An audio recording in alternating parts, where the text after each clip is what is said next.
a graça do nosso bom Deus seja contigo. Eu estou grato por ter você aqui mais uma vez, por você me permitir chegar aí na sua casa mais uma vez, onde espero levar para você uma palavra que te ajude, que te abençoe. Nós temos este trabalho com os devocionais já há algum tempo, né? Se você nos conhece, acesse também nossas redes sociais, nos encontre aí também, para que você possa ter um pouco mais aí destas palavras que trazemos aqui. Nós vamos para o devocional de hoje em Atos capítulo 20, a leitura que vamos tomar por base hoje do Atos capítulo 20, versículos 7 ao 12. Diz: E no primeiro dia da semana, ajuntando-se os discípulos para partir o pão, Paulo, que havia de partir no dia seguinte, falava com eles, e alargou a prática até a meia-noite. E havendo muitas luzes no cenáculo onde estavam juntos, e estando um certo mancebo, por nome Eutico, assentado numa janela, caiu do terceiro andar, tomado de um sono profundo que lhe sobreveio durante o extenso discurso de Paulo. Começou ali, alargou, né, como diz a Bíblia, um pouco mais, indo até a meia-noite, né, estendendo o horário do culto. E este irmão ali na janela, ele veio então, tomado de um sono profundo, veio a cair daquela janela e foi levantado morto. E a Bíblia diz assim: E Paulo, porém, descendo, inclinou-se sobre ele e, abraçando-o, disse: Não vos perturbeis, que a sua alma nele está. E subindo e partindo o pão e comendo, ainda lhes falou largamente até a alvorada. A pregação continuou ali até a alvorada, até praticamente o nascer do sol novamente. E assim partiu. E levaram vivo o mancebo e ficaram não pouco consolados.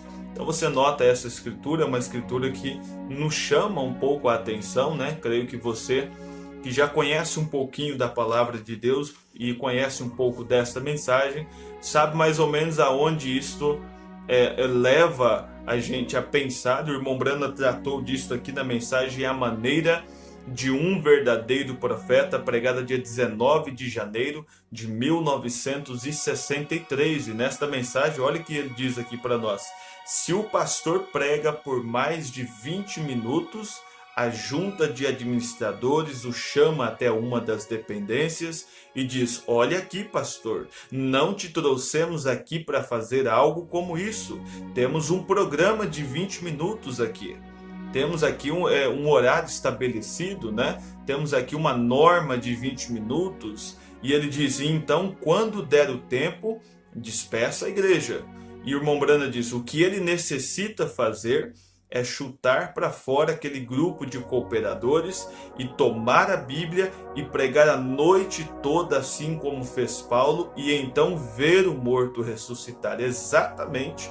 O colocaram para fora do edifício, às esquinas das ruas, tudo bem, porém Deus é capaz dessas pedras. A televisão sem censura, cinemas, obscenidades, imoralidades fazem disto tudo um exemplo. Se você anotar bem aqui, meu irmão, prestar bem atenção nisso, você vai ver que nós não cansamos. O homem não cansa para sentar ali, sabe, ouvir e ver uma partida de futebol, por exemplo, que tem ali a sua duração de 1h30, 2 horas, não sei o tempo mais ou menos, aí 2 horas, vamos dizer assim, um filme extenso aí. Ele não cansa ao fazer isso. Você não vê ele reclamando daquilo, né? Nas federações aí que cuidam disso, mas nós somos tentados a sempre estar reclamando quando o assunto é o culto, quando o assunto é a igreja. Ele diz: a televisão sem censura, cinemas, obscenidades, imoralidades fazem disso tudo um exemplo.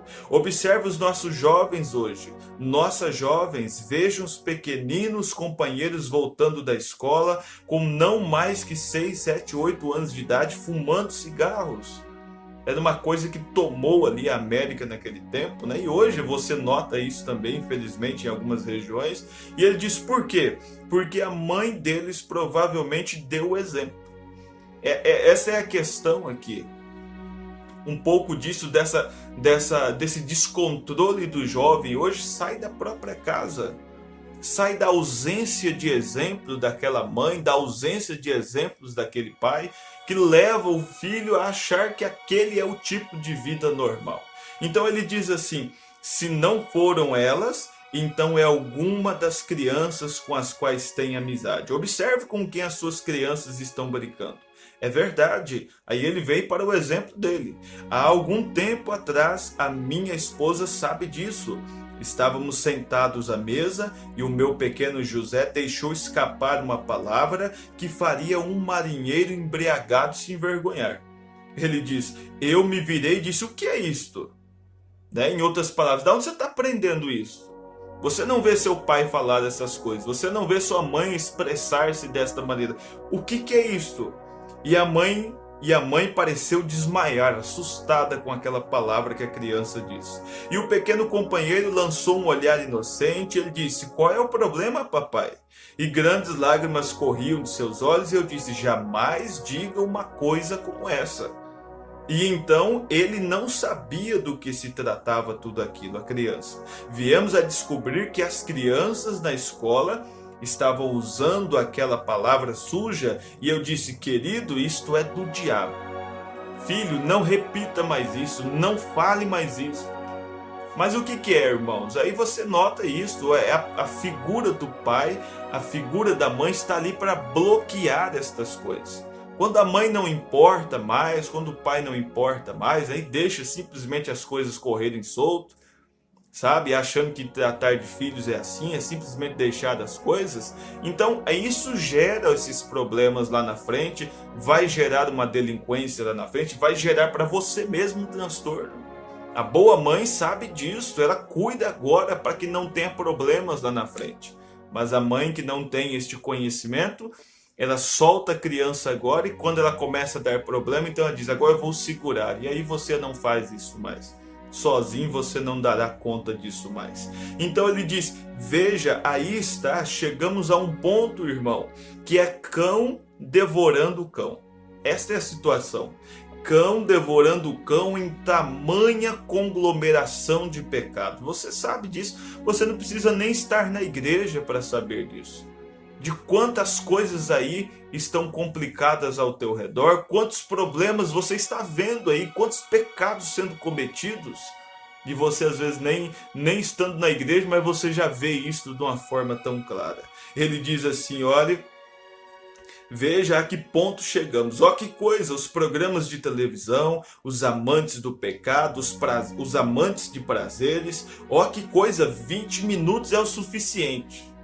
Tudo isso acontecendo no mundo, mas aí chega na igreja e eles dizem: 20 minutos é o suficiente, precisa mais disso. E ele disse: tenho que assistir o programa recente. Se esticar o culto demais, não dá para assistir o futebol. Se esticar o culto demais, perde a novela. Então, pressiona, né? Coloca-se uma pressão sobre aquele ministro para que ele então termine aquilo a tempo de que ele possa acompanhar ali as suas programações mundanas. Eu digo a você, esse culto não está servindo para essas pessoas. Ele diz: tenho que assistir o programa recente. Depressa, vamos tirar isso daqui. Vejam, eles têm feito a sua própria religião. Eles têm mudado o conceito, não é o que ocorreu com Paulo. Eles estão mudando devagarzinho, conforme suas próprias concupiscências. Eles vão até ali e é suficiente. Só isso tá bom.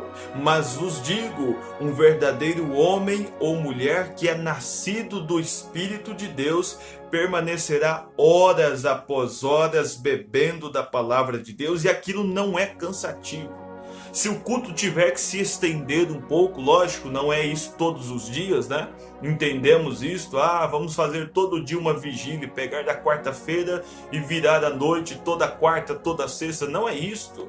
Mas ele está dizendo, às vezes isso vai levar um tempinho a mais, e aquilo já incomoda, já sabe, leva a um ponto de problemas para milhares, não é coisa exclusiva de um, de outro, não, é muitas pessoas que se encontram assim. E ele diz: o verdadeiro homem ou mulher que é nascido do Espírito de Deus permanecerá horas após hora bebendo da palavra de Deus. Não somente por isso, mas quando ela atinge bem ali, se ancora e muda a vida. Amém, né? Que coisa maravilhosa, irmãos. A gente, lógico, tem um senso, uma noção do que é isso, né?